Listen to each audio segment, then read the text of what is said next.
नमस्कार बच्चों, आज के इस वीडियो में हम लोग अपने एक नई टॉपिक के बारे में चर्चा करने वाले हैं। जैसा कि आप लोगों को मैं बता दूं कि हम क्लास 6 की एनसीईआरटी वाली मैथ कर रहे हैं और हमने उसके 4 चैप्टर कंप्लीट कर लिए हैं। आज हम लोग अपने 5वें नंबर चैप्टर पर डिस्कशन करने वाले हैं, जिस चैप्टर का नाम है प्रारंभिक आकारों को समझना। प्रारंभिक आकारों को समझना हमारे चैप्टर का नाम है। हम लोग अपने 5वें चैप्टर की आज एक्सरसाइज 5.1 को हल करने वाले हैं। उससे पहले मैं आपको इस प्रश्नावली यानी इस एक्सरसाइज से संबंधित जो भी बेसिक कॉन्सेप्ट होंगे उन सारे बेसिक कॉन्सेप्ट को आप बताऊंगी, फिर कहीं जाके हम इस प्रश्नावली के क्वेश्चंस को लगा पाएंगे, अन्यथा आपको ये क्वेश्चंस वैसे ही नहीं आएंगे। तो सबसे पहले तो चैप्टर के नाम पे थोड़ा सा गौर कर लीजिए। चैप्टर का नाम है प्रारंभिक आकारों को समझना। मतलब कि प्रारंभिक मतलब शुरुआती तौर पे अगर देखा जाए तो शुरुआती के जो आकार हैं, आप अपने आसपास ही बहुत से आकार को देख रहे होंगे। हो सकता है कुछ घन के आकार के हों, कुछ वर्ग हो, कुछ आयत हो, कुछ शंकु हो, कुछ बेलन हो, कुछ खोखले बेलन हो, कुछ हो सकता है छिन्नक भी हो ना। तो आप बहुत से आकारों को देख रहे होंगे। तो आप उन्हीं के बारे में यहाँ पे डिस्कशन करने वाले हैं, जिन चीजों को आप अपने अगल बगल देख रहे होंगे। लेकिन इस प्रश्नावली में केवल हम लोग डिस्कशन करने वाले हैं तो वो जो आकार आप देख रहे हैं उसके माप के बारे में। एक प्रकार से समझिए तो हम लोग यहाँ पे साइज डिस्कशन करेंगे, शेप डिस्कशन नहीं करेंगे। साइज मतलब होता है उसका आकार और शेप मतलब होता है उसका माप। सॉरी, देखिए मैं यहाँ क्लियर कर देती हूँ। शेप मतलब आकार होता है और साइज मतलब होता है उसका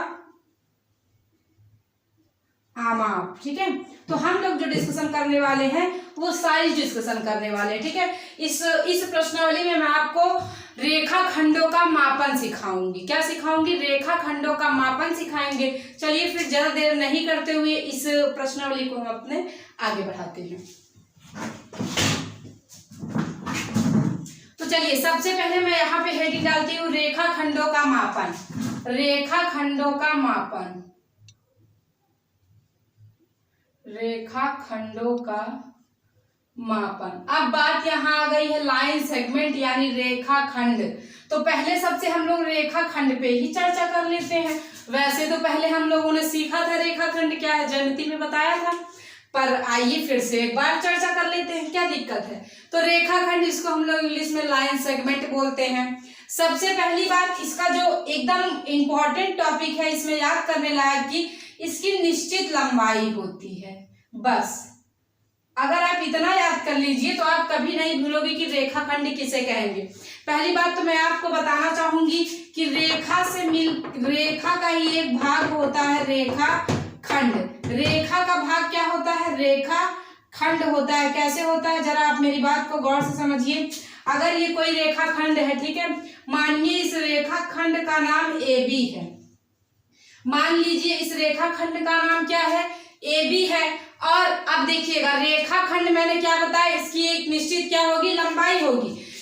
बिंदु A से बिंदु B के बीच की दूरी, जैसे कि मान लीजिए यहाँ से यहाँ तक की दूरी अगर 5 है तो हम कह सकते हैं कि इसकी एक निश्चित लंबाई है कि नहीं? भाई है 5। अगर आपको रेखाखंड AB दिखाना है तो आपको 5 सेंटीमीटर तो दिखाना ही पड़ेगा। तो ये एक इसकी निश्चित माप है। लेकिन यदि आप इसके दोनों सिरों को अनियमित बढ़ाते चले जाएं, दोनों सिरों को अनियमित बढ़ाते चले जाएं तो आपको रेखा प्राप्त हो जाएगी। क्या प्राप्त हो जाएगी? रेखा। तो इस तरह से हम कह सकते हैं कि रेखा खंड की अपनी एक निश्चित माप होती है, लेकिन रेखा की अपनी कोई निश्चित माप नहीं होती है। और मेरी बात को ध्यान से समझिएगा कि रेखा खंड को हम लोग कॉपी में बना सकते हैं, लेकिन रेखा को नहीं बना सकते हैं। रेखा को हम लोग कॉपी में नहीं बना सकते क्योंकि इसकी कोई निश्चित माप नहीं होती। ये 10, 5, 10, 25, 100 सेंटीमीटर का नहीं होता है। ये बहुत दोनों तरफ इसके सिरे बढ़ते ही जाते हैं। तो आप ऐसे ही गेस कर सकते हो कि हम इसे बोर्ड पे, कॉपी पे नहीं बना सकते। तो यानी हम जो अपनी कॉपी पे, बोर्ड पे प्रयोग करते हैं वो रेखा खंडों का करते हैं। इसीलिए यहाँ पे टॉपिक दिया गया है रेखा खंडों का मापन। ना तो मैंने ये तो नहीं कहा कि रेखाओं का मापन, क्योंकि हम रेखा का मापन नहीं कर पाएंगे बिकॉज हमें पहले ही पता है। क्या पता है? कि रेखा की अपनी कोई निश्चित माप होती नहीं है। तो आप मापोगे कैसे? भाई माप आप उसी को सकते हो जो एक निश्चित हो। जैसे कि ये मार्कर माप सकते हो, भाई इसकी ज्यादा दूरी तो है नहीं, ऐसा तो है नहीं कि दोनों तरफ बड़ा, कुछ निश्चित ही है। जैसे कि ये ज्योमेट्री बॉक्स कुछ निश्चित ये इसे माप सकते हो, ये इरेजर ना, कुछ निश्चित इन्हीं चीजों को आप माप सकते हो, हर चीजों को आप माप नहीं पाओगे। तो यहाँ पे मैंने ज्योमेट्री बॉक्स इसलिए लिया है क्योंकि ये जो आपका चैप्टर है पूरा ज्योमेट्री पे है, तो थोड़ा सा आप लोग को यहाँ पे बताना पड़ेगा, क्योंकि जैसे अभी यहाँ पे डिवाइडर का प्रयोग होगा और रूलर का प्रयोग हो तब मैं आपको समझाऊंगी। तो आई होप आप लोग को रेखा और रेखाखंड में अंतर क्लियर हो गया होगा। सबसे मोस्ट इंपॉर्टेंट यही है कि रेखाखंड की अपनी एक निश्चित लंबाई होती है, परंतु रेखा की अपनी कोई भी निश्चित लंबाई नहीं होती है। रेखा को हम लोग कॉपी पेन पे ड्रा नहीं कर सकते हैं, लेकिन रेखाखंड को हम कर सकते हैं। तो अब बात करते हैं रेखाखंड के मापन की। ये तो बात कर ली कि आखिरकार रेखाखंड हम लोग किसी को कहेंगे, तो मैंने बता दिया रेखाखंड रेखा का ही एक भाग होता है जिसकी लंबाई क्या होती है, निश्चित होती है। मैंने यहाँ पे आप लोग को दिखा दिया।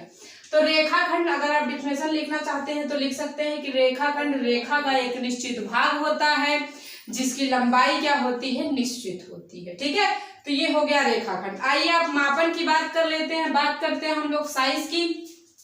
तो थोड़ा सा अब बात को आप लोग पकड़िएगा कि कैसे माप सकते हो। तो किसी भी चीज को मापने का सबसे सरल तरीका, सबसे सिंपल मेथड जो है देख कर मापना। उसका जो सबसे सरल तरीका है वो क्या है, देख कर मापना। किसी भी चीज को आप अगर एकदम सिंपल तरीके से मापना चाहते हो बिना कुछ किए, तो आप उसे देख कर माप सकते हैं। कैसे माप सकते हैं, देख कर माप सकते हैं। कैसे, चलिए आइए आपको दिखाते हैं आप देख कर कैसे मापेंगे। चलिए यहाँ पे मैंने एक कार बना दिया, ठीक है, यहाँ पे मैंने एक कार बना दिया। इस कार, मान लीजिए ये कार बिंदु ए पे खड़ी हुई है, ठीक है, और एक कार यहाँ पे खड़ी हुई है, एक कार यहाँ पे खड़ी हुई, मान लीजिए या बिंदु बी पे खड़ी हुई है। इसके बीच कुछ दूरी है, और चलिए मान लेते हैं एक लड़का यहाँ खड़ा है, मान लीजिए इसका नाम बिंदु एक्स है, और दूसरा लड़का यहाँ खड़ा है बिंदु वाई पे। अगर मैं आपसे पूछूं कि किस रेखाखंड की लंबाई ज्यादा है, कौन सा रेखाखंड इसमें बड़ा है, तो आप देख के बता सकते हो कि रेखाखंड एक्स वाई बड़ा है। एक चीज मैं आपको बताना भूल गई, अभी ध्यान दे लीजिए कि रेखाखंड से यहाँ पे अगर मान लीजिए यहाँ पे मैंने एक लाइन खींच दी, मान लीजिए कोई रेखाखंड है, ठीक है, इसका नाम ए बी है, तो आप इसको शॉर्टकट में लिख सकते हो, ए बी के ऊपर ऐसे लिख दीजिएगा। इसका मतलब थोड़ा बड़ा लिख देते हैं, मान लीजिए ऐसे ए बी लिखा ना, तो उसके ऊपर ऐसे लगा दोगे, इसका मतलब होता है रेखाखंड। अगर इस दोनों तरफ ऐसे कर दोगे इसका मतलब रेखा हो जाएगा। ध्यान से समझ लो, ऐसे लगा रहे तो रेखा, ऐसे हो जाए तो ऐसे लगा रहे तो रेखाखंड, ऐसे हो जाए तो रेखा, ऐसे हो जाए तो किरण। ठीक है, तो यहाँ तो अब आप बताइए, तो आपको देख के लग रहा होगा कि एक्स वाई बड़ा है, तो रेखाखंड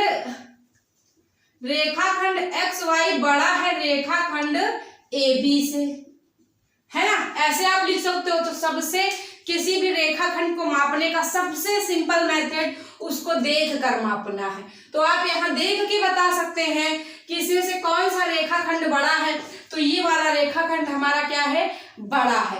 अब थोड़ा सा आगे, लेकिन इसमें कभी कभी अक्सर त्रुटि हो जाती है। सभी चीजों को आप देखकर नहीं माप सकते हो। कैसे त्रुटि हो जाती है, आइए आपको दिखाते हैं त्रुटि कैसे होती है। इधर बात को समझिए। अब बताइए इन दोनों में से, मान लीजिए ये रेखाखंड L है, ये रेखाखंड M है। अब बताइए इन दोनों रेखाखंडों में कौन बड़ा है। देखकर मैंने क्या बताया कि भाई सबसे सिंपल मेथड क्या होता है, रेखाखंडों के मेजरमेंट का सबसे सिंपल मेथड होता है उसको देखकर। तो जरा आप देखकर बताइए हमें कि इसमें से कौन सा बड़ा है। देखिए, तो कुछ L को बताएंगे, कुछ M को बताएंगे, कुछ को लग रहा होगा यार बिना नापे कैसे, लेकिन बच्चों इसका सबसे सिंपल मेथड देख कर ही है। लेकिन यह इस स्थितियों में गलत भी हो जाता है, इसीलिए थोड़ा सा आगे बढ़ते हैं। ठीक है, हाँ, कुछ बच्चों का कहना ठीक है, मानना ठीक है कि हम ऐसे कैसे बता दें इन्हें। हो सकता है अगर हम ये कह रहे हैं, हो सकता है ये, क्योंकि वाकई में लगता तो नहीं है कि इसमें से पता नहीं को बगैर मेजरमेंट किए इसको आप बता सकते हो, नहीं, देख कर तो पता ही नहीं। तो देखिए कहीं सबसे सिंपल तो यही है, देख कर बता सकते हो, सबसे सिंपल यही है। भाई कोई दो बंदे खड़े रहते हैं, हम लोग तुलना कर लेते हैं, ये लेफ्ट वाला क्या है, लंबा है, तो देख कर ही तो बताए, है ना। अगर आप नहीं समझ पाते हो तो करते क्या, और अक्सर हम लोग हाइट मापते हैं तो देख कर ही, मान लीजिए हमें किसी की चेक करनी है, लाइन के उसके बगल खड़ा कर देंगे और इसको मिला लेते हैं, पता चल जाएगी कौन बड़ा है कौन छोटा है ना, तो देख कर। लेकिन कई बार देखने में भी त्रुटि हो जाती इन स्थितियों में, तो उसके लिए प्रयोग किया गया अक्स पेपर का। किसका प्रयोग किया गया? अक्स पेपर का। तो पहला दिखा दिया देख कर, इसको रहने देते हैं, ठीक है। चलिए दूसरा दिखाते हैं आप लोग को अक्स पेपर। फिर इसका प्रयोग किए जाने लगा रेखाखंड के मापन के लिए, लेकिन कई स्थितियों में यह भी गलत हो जाता है। अक्स पेपर क्या होता है तो मैं बता दूं, मेरे पास फिलहाल प्रेजेंट टाइम पे है तो नहीं, लेकिन ये एक पतला पेपर होता है। क्या होता है? ये एक पतला पेपर होता है। मान लीजिए जैसे दो रेखाखंड है ना, उसको लाएंगे ऐसे इस रेखा एल के ऊपर ऐसे रख देंगे और उसी जो अक्स पेपर आप लिए रहोगे उसी के ऊपर पेंसिल से उतने ही माप की खींच लोगे। अक्स पेपर ना झिल्ली टाइप का होता है, लाओगे अगर इसके ऊपर रखोगे तो दिखता रहेगा उसका ये वाला पॉइंट दिखता रहेगा, तो उतने ही माप की लाइन खींच ली जाती है। फिर उसी जो आप उस अक्स पेपर पे खींचोगे उसको उठा के उसका एक पॉइंट यहाँ रखते हैं और अगला देखते हैं और सीधे पैसे लेते हैं। भाई छोटा होगा बड़ा होगा समझ आ जाएगा वहां पे। लेकिन ये अक्स पेपर कैसे गलत माप दे देता है? तो अक्स पेपर हमें गलत माप तब दे देता है जब हमें 4 से 5 रेखाखंडों को मापना हो, या फिर ये कहिए 3 से अधिक रेखाखंडों को जब हमें मापना पड़ता है तो अक्स पेपर हमारी सही माप नहीं दे पाता है, वो भी कहीं ना कहीं से त्रुटि प्रदर्शित कर ही देता है। तो इसीलिए इसका भी प्रयोग बहुत कम ही आप लोगों ने देखा होगा। तो पहली बात तो मैंने बताया देखकर, दूसरा मैंने अक्स पेपर के द्वारा बताया। देखिए फिलहाल मेरे पास अक्स पेपर है नहीं, तो आप लोग ऐसे ही समझ लीजिए, आप लोग के बुक में लिखा हुआ है अक्स पेपर होता है। आप इस पे अगर रखोगे ना तो आप लोग को ये जो पॉइंट है ये दिखेंगे। कोई पेपर ऐसा होता है पॉलीथीन टाइप का, ऐसे रखोगे दिखेंगे, उसके इसी माप की उस अक्स पेपर के ऊपर लाइन खींच ली जाती है। उसके बाद एक बिंदु को यहाँ उसके बाद रख के मिला लिया जाता है, पता चल जाता है कौन छोटी कौन है। भाई 2 प्रकार का डंडा ले लो ना, ऐसे माप लेते हैं हम लोग। तो अब पहला प्रयोग लोगों ने देख कर किया, उसमें भी त्रुटि आई। फिर अक्स पेपर से किया, उसमें भी त्रुटि आई। अगर यहाँ पे मैं ऐसे खींच दूं, इसका नाम एक्स दे दो, इसका नाम वाई दे दो, इसका नाम जेड दे दो, इतने रेखाखंड है तो ज्यादा रेखाखंडों को मापने में एक्स पेपर भी क्या गलत माप दे देता। तो उसके बाद माप आया रूलर का, उसके बाद माप आया रूलर से। फिर लोगों ने रूलर से मापना स्टार्ट किया। अब देखिए रूलर से कैसे मापा। रूलर वो जो पटरी नहीं होती है, पटरी आप लोगों ने देखा होगा। देखिए मैं दिखाती हूँ।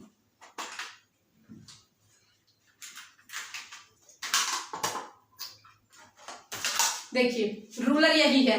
फिर इससे मापना शुरू किया। भाई इससे भी हम लोग मापते हैं कि नहीं मापते हैं। मान लीजिए जैसे मैंने यहाँ पे इतनी, ये तो पटरी इससे छोटी है तो केवल आपने देखा होगा इस पे 2 पॉइंट कुछ नंबर ऊपर अंकित है, कुछ नंबर नीचे अंकित है। ऊपर जो नंबर अंकित है 15 लिखा होगा वो सेंटीमीटर में है, नीचे जो नंबर अंकित है कहाँ तक है, इसमें दोनों सेंटीमीटर में दिया। लेकिन ऐसी बहुत सी रूलर आती है जिसमें 1 इंच में दिया रहता है, 1 सेंटीमीटर में दिया रहता है, लेकिन इंच में इसमें भी दिया है। अभी मैं आपको दिखा सकती हूँ। आप अगर गौर किए तो 0 से 1 के बीच 10 लाइन खींचोगी। 1 2 3 4 5, 1 2 3 4, 1 2 3 4 5 6 7 8 9 ना। देखो यहाँ से तो ये जो होता है ना ये मीमी है, यानी हम कह सकते हैं 1 सेंटीमीटर के अंदर 10 मीमी होते हैं, 1 सेंटीमीटर के अंदर 10 मिलीमीटर होते हैं। ठीक है, तो लेकिन इस पटरी में नहीं लिखा हुआ, इस रूल में बहुत सारे रूल में ऐसा रहता है। चलिए इसे हटाते हैं, आते हैं अपने टॉपिक पे।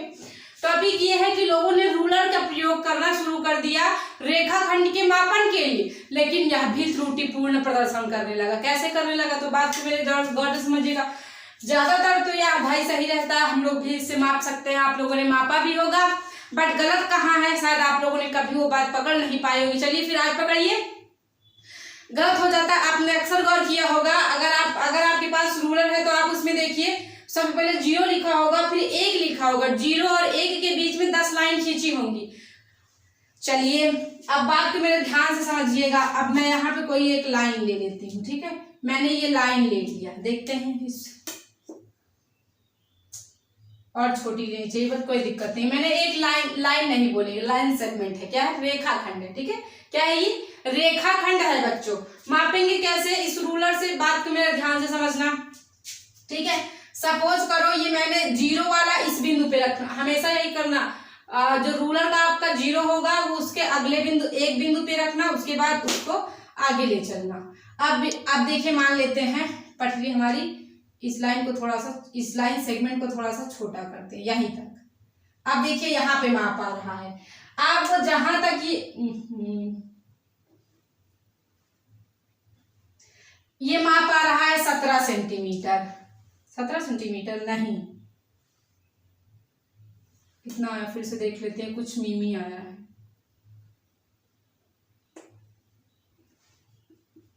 14 सेंटीमीटर 7 मिलीमीटर, इतना आया हुआ है। ये माप आया है, ये इस लाइन सेगमेंट का माप आया है। लेकिन इसको हम ऐसे भी लिख सकते हैं। ठीक है, ये माप आई है, मैंने अभी आप लोग के सामने, आप लोग कॉपी में लिख के करना और अच्छे से होगा। ये देख लो बोर्ड है, पटरी बहुत छोटी है ना। लेकिन अब मेरी बात को ध्यान से समझिएगा। ये मैंने यहाँ पे रखा था, उसके बाद जो बंदा सामने से देखेगा वो सही माप देगा। लेकिन अगर मान लीजिए 3 लोग हैं, एक यहाँ बैठा हुआ है, एक यहाँ बैठा हुआ है, एक यहाँ। अब जो बंदा यहाँ देखेगा कि यहाँ आ रहा है तो वो तो इतना बताएगा, लेकिन जो यहाँ से देख रहा होगा वो 14.8 सेंटीमीटर बताएगा, जो यहाँ से देख रहा होगा वो 14.6 सेंटीमीटर बताएगा। तो इस प्रकार से इस रूलर में त्रुटि देखने के लिए मिलती है, तो इसका भी प्रयोग करना बंद कर दिया गया। तो आप मतलब बात को मेरा ध्यान से समझना, मैं बताना कैसे चाहती हूँ। आप लोग अपनी अपनी कॉपी पे एक्सपेरिमेंट कर सकते हो। कॉपी लेना, एक तो लाइन खींच लेना, रूलर आपके पास है, रख के मापना। भाई हम लोगों से ही गलती हो जाती है, कभी कभार हम ही लोग ऐसा कर देते हैं, बिकॉज ये इसकी मोटाई की वजह से ऐसा होता है। इसकी मोटाई की वजह से ये त्रुटियां हमें देखने के लिए मिल सकती है। त्रुटि यहाँ पे देख सकते हो कैसे हुई है। सामने वाले ने ये बताया, इधर वाले ने ये, और इधर वाले ने ये बता दिया, है ना। तो रूलर से भी त्रुटि देखने के लिए मिल जाती है। अब बात करते हैं उसके बाद किसका प्रयोग किया गया। उसके बाद प्रयोग किया गया रूलर तथा डिवाइडर का। रूलर तथा डिवाइडर का अब प्रयोग किया जाने लगा, रूलर तथा डिवाइडर का। ज्योमेट्री बॉक्स में आप लोग को एक चीज मिलती होगी, देख लो, इसे हम लोग डिवाइडर कहते हैं। क्या कहते हैं? बहुत लोग इसे क्या कहते हैं पता नहीं, इसे क्या बोलते हैं। मैंने किसी की मुझे सुना था, बहुत अजीब नाम था इसका, पता नहीं कौन सी सुई थी। तो ये डिवाइडर है। इसका और इसका प्रयोग करके लोगों ने रेखाखंड के मापन शुरू कर दिया। इन दोनों का प्रयोग करके लोगों ने रेखाखंड का मापन शुरू किया। कैसे किया तो आइए आपको करके दिखाते हैं। तो यहीं पे इसी की मैं बात कर लेती हूँ, आप लोग को ऐसे ही दिखा दे रही हूँ क्योंकि आपको पता है ये यहाँ से कहाँ माप आएगा ना। कॉपी होती तो चल जाता, ठीक था। बात को आप लोग थोड़ा ध्यान से देखिए। पटरी है, मान लीजिए मैंने कोई रेखाखंड है, मान लीजिए मुझे 4 सेंटीमीटर की एक रेखा खींचनी है। क्या खींचनी है? 4 सेंटीमीटर की। क्या कितने सेंटीमीटर की? 4 सेंटीमीटर की। तो मैं पटरी के 0 वाली पॉइंट पे इसका, इस डिवाइडर का एक बिंदु रखूंगी और उसके बाद ले जाऊंगी 4 तक। 4 तक इसे ले चलूंगी। देखिए यहाँ पे आप लोग ध्यान से देखिए, थोड़ा सा ज्यादा है।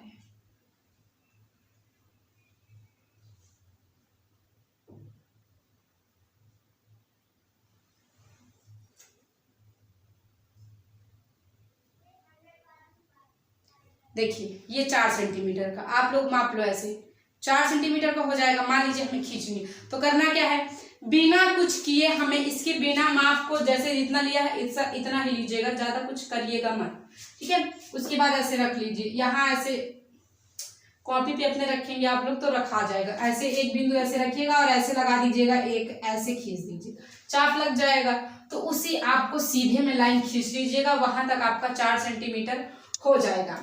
ऐसे प्रयोग किया जाने लगा। जैसे मान लीजिए मुझे इसको मापना है, मान लीजिए ऐसे मैंने माप लिया और यही खुल रहा है, इसको माप लेते हैं, वो छोटा है। चलिए इसके दोनों पॉइंट को ऐसे रखते हैं, देखिए इतना है ना। अब इसको बिना इसके जितना मैंने इतना लिया है ना, अब इसको छोटा बड़ा कुछ मत करिए और लाइए इसको रूलर पे और रख दीजिए। इसको रूलर पे लाइए और रख लीजिए। अब आपको बिल्कुल सही माप मिलेगी 13.1। 13.1 आया है, इसका बिल्कुल सही माप मिल जाएगा। कॉपी पे रख लेना, हाथ में फिसल रहा है, ठीक है। तो ऐसे आप लोग अपनी अपनी कॉपी पे करके देख लो। तो ये था रूलर और डिवाइडर के गाँव। तो यहाँ पे मैंने आप लोग को रेखाखंड का मापन समझा दिया है। होप आप लोग को क्लियर हो गया होगा। आइए चलते हैं अपने एक्सरसाइज की ओर, जिसमें हम लोग को पूरे के पूरे 7 क्वेश्चन को कंप्लीट करना होगा। ये रूलर और डिवाइडर का प्रयोग ज्यादातर अब किए जा रहे हैं रेखाखंड के मापन के लिए। आप आगे और जैसे जैसे आपकी क्लास बढ़ती जाएगी आपको ये सारी चीजों का प्रयोग भी मिलेगा, ठीक है। अभी मिल गया, देख लो प्रयोग कैसे करते हैं बता दे रहे हैं।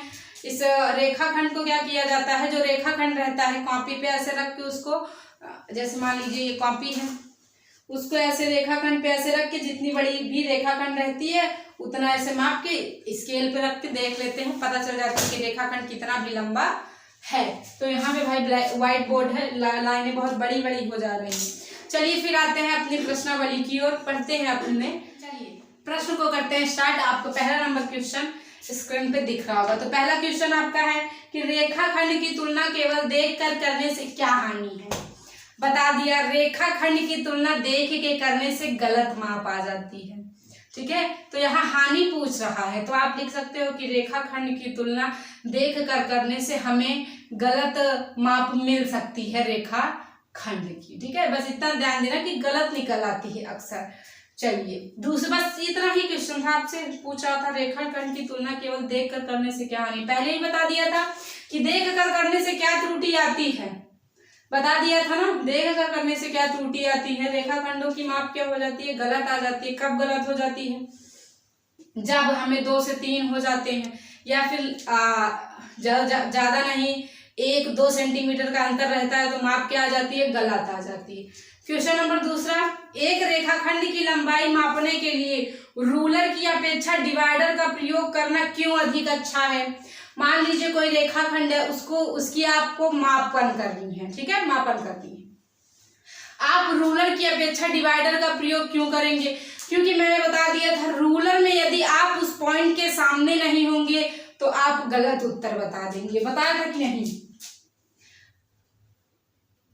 ये ए ये बी, अगर यहां तक आई हुई है हमारी स्केल और अगर आप जस्ट इसके सामने नहीं आएंगे तो आप गलत, अगर मान लीजिए इसके सामने नहीं आते हैं तो आप गलत माप बता दोगे। अगर सोचो मैं इधर से देख लूं तो आप गलत माप बता दोगे। जब तक इसके सामने नहीं आओगे तब तक सही माप नहीं बताओगे। इसीलिए रूलर से अच्छा हम डिवाइडर का प्रयोग कर लेंगे। तो जब डिवाइडर का प्रयोग हम लोग करेंगे तो डिवाइडर से हम लोग माप के रूलर पे रख के माप के बता सकते हैं दिए हुए लाइन सेगमेंट की हमारी माप कितनी है, ठीक है। एक रेखाखंड की लंबाई मापने के लिए रूलर की अपेक्षा डिवाइडर का प्रयोग क्यों अधिक अच्छा है, बता दिया, क्योंकि इससे क्या होती है, गलत माप आ जाती है। किससे, देखिए यहाँ पे एक प्रकार से आपको मैं बताऊं ना, सबसे अच्छा किसे कहा गया, रूलर एंड डिवाइडर को। आप इन दोनों के प्रयोग से ही रेखाखंड की सबसे अच्छी माप ले सकते हो। उत्तर बाकी आपके बुक में दिया होगा, आपका समझना जरूरी था। चलिए तीसरे नंबर क्वेश्चन की ओर, कोई रेखाखंड ए बी खींचिए। चलिए फिर जैसे जैसे बोलेगा वैसे वैसे करेंगे। हमें कह रहा है कोई रेखाखंड ए बी खींचिए, खींच दिया। कोई रेखाखंड ए बी खींचिए। ए और बी के बीच स्थित कोई बिंदु सी लीजिए। हमें इसके बीच लेना है, कोई भी बिंदु सी लेना है, ले लिया। सी लीजिए, A B comma B C और A B comma B C और ए सी की लंबाई ज्ञात कीजिए। क्या ए बी बराबर ए सी प्लस सी बी होगा, या फिर बी सी दिया होगा, शायद सी बी सही है। आपको इनकी लंबाई बतानी है और ये बताना है। तो अब आपको ये नहीं समझ में आ रहा होगा कि कोई यहाँ पे माप दिया नहीं, हम लंबाई कैसे बताएं। तो आप अपनी कॉपी में जितना भी लाइन खींचिएगा, ठीक है, जैसे कि ये कॉपी लिया, ये पेंसिल लिया, ठीक है, ये कॉपी ये पेंसिल, अगर मान लो इतना बड़ा लाइन खींचते हो दिख रहा होगा, पता नहीं दिख रहा है कि नहीं। अगर इतनी बड़ी खींच लेते हो तो लेके माप के लिख देना, कोई जरूरी नहीं है कि उत्तर आपका मिलना ही चाहिए, क्योंकि यहाँ पे आप सोचो कि आपने जो रेखाखंड खींचा है उसी की आपको माप लिखनी है। बस आपने जो भी रेखाखंड खींचा होगा उसी को माप के एक बार AB की लंबाई माप लीजिएगा, फिर BC की माप लीजिएगा, फिर AC की माप के आपको लिख देना। किससे मापोगे? रूलर और डिवाइडर का प्रयोग करके आप लोग माप लेना, ठीक है। उसके बाद आपसे कह रहा है कि AB बराबर AC प्लस CB होगा। क्यों नहीं होगा भाई? जितनी लंबाई इन दोनों की होगी उतनी लंबाई अगर मैं इसको और इसको जोड़ देंगे फिर भी तो इसी के बराबर आ जाएगा। बिल्कुल होगा। आप जरा बात को समझिए। अगर मैं बोलूं एक प्रकार से, क्या 5 बराबर 3 प्लस 2 हो सकता है? इसका मतलब यही है। मैं कह रही हूँ 5 बराबर 3 प्लस 2 हो सकता है। आप कहोगे हाँ मैडम जी हो सकता है, तो बच्चों ये भी हो सकता है।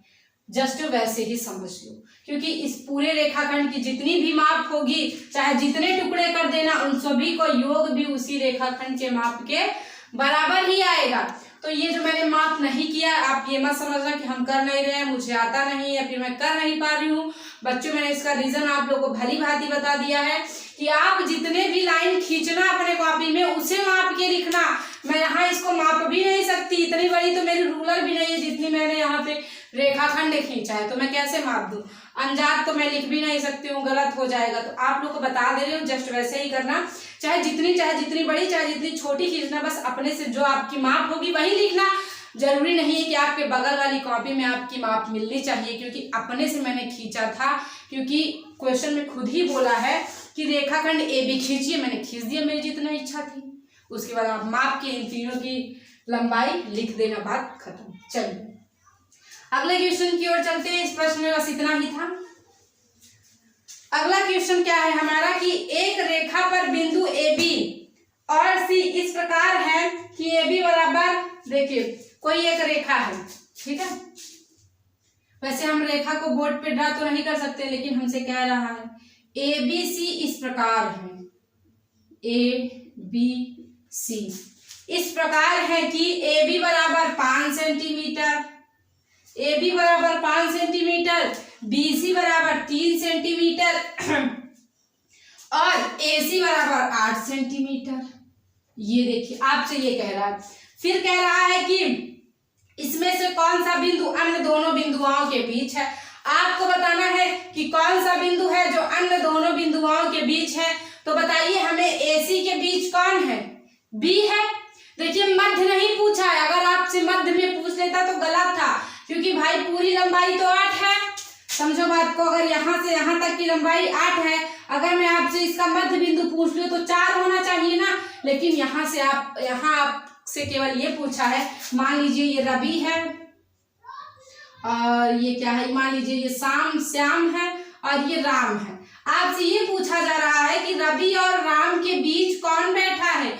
श्याम। जस्ट ऐसा ही क्वेश्चन, A और B के बीच कौन है? तो A और C के बीच कौन है? B। ठीक है, ये वाला नहीं यहाँ पूछा जा रहा है, ये क्वेश्चन यहाँ पे पूछा जा रहा है। तो क्या उत्तर हो जाएगा? अन्य दो बिंदुओं के बीच कौन बैठा है? B बैठा है। ठीक है, अन्य दो बिंदुओं के बीच कौन बैठा है? B बैठा है। ये प्रश्न भी हमारा सॉल्व हो गया। मैंने पहले ही आप लोगों को सारे कॉन्सेप्ट क्लियर कर रखे हैं ताकि आप लोगों को अभी समझने में ज्यादा प्रॉब्लम ना। अगला क्वेश्चन कह रहा है कि जांच कीजिए कि संलग्न आकृति में D रेखाखंड AG का मध्य बिंदु है। आपको बताना है कि जो रेखाखंड है संलग्न आकृति में, जो D रेखाखंड AG का मध्य बिंदु है, D रेखाखंड AG का क्या है? मध्य बिंदु। हमें ये दिखाना है।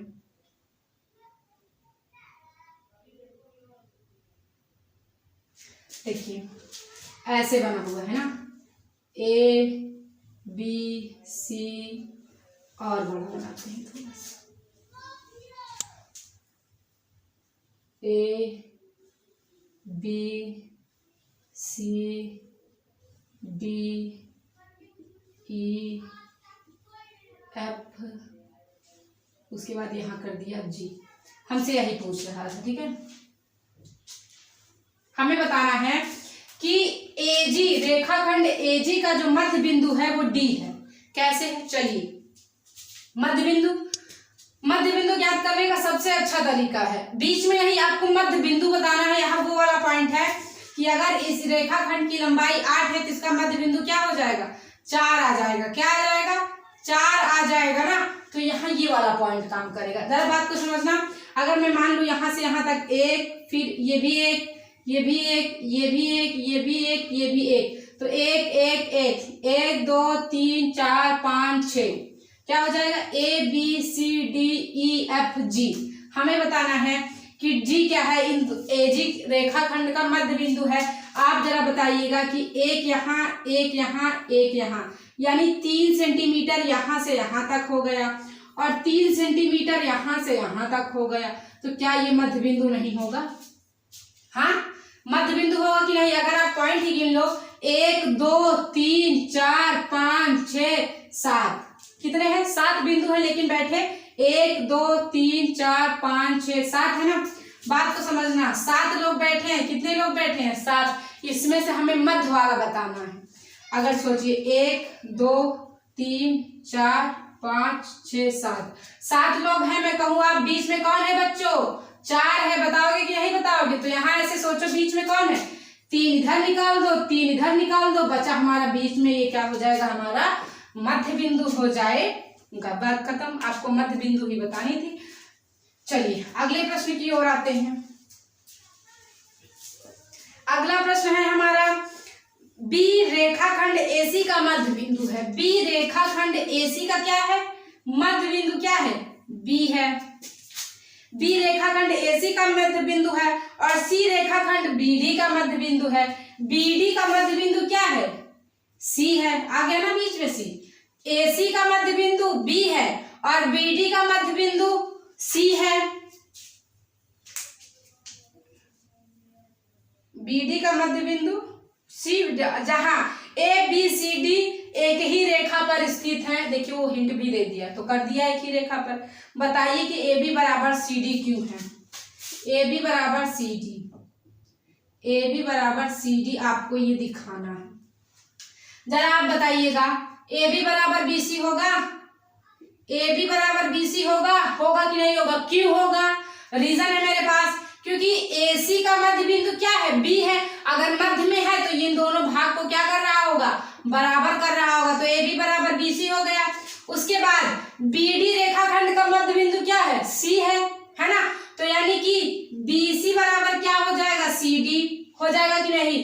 बीसी बराबर क्या हो जाएगा, सी डी, क्योंकि यह इन दो इस रेखाखंड का मध्य बिंदु क्या है, सी। अगर ये बीच में है तो इन दोनों को बराबर बराबर भाग में डिवाइड कर रहा होगा। अगर मैं इसे समीकरण फर्स्ट, इसे समीकरण सेकंड कर दूं तो यहाँ देख लीजिए, ए बी बराबर बी सी और बी सी बराबर सी डी। तो जहां बी सी है वहां मैं सी डी रख सकती हूँ कि नहीं, क्योंकि भाई बराबर है, ये इसके बराबर है। अगर सोचिए x बराबर 2 है तो क्या 2 बराबर x नहीं है ना। तो अगर BC बराबर CD है तो CD बराबर BC नहीं है, तो BC जहां है वहां मैं CD रख दूंगी पहले समीकरण में।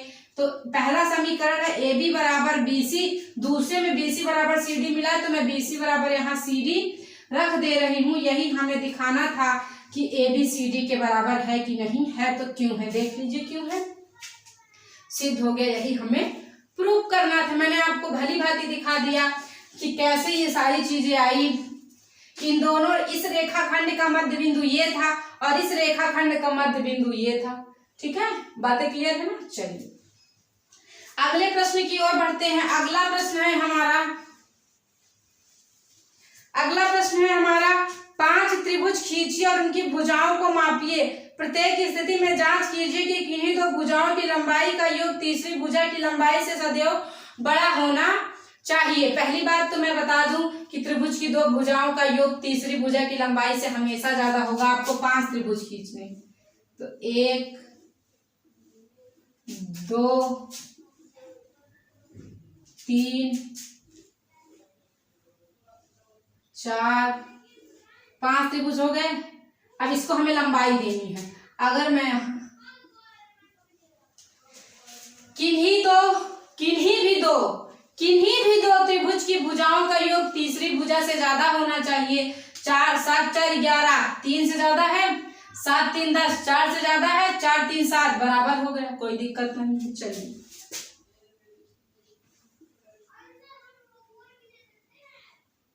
अब बताओ 10 10 20 15, 5 हो जाएगा, 5 10 15, ये 10 हो जाएगा, 5 10 15 10।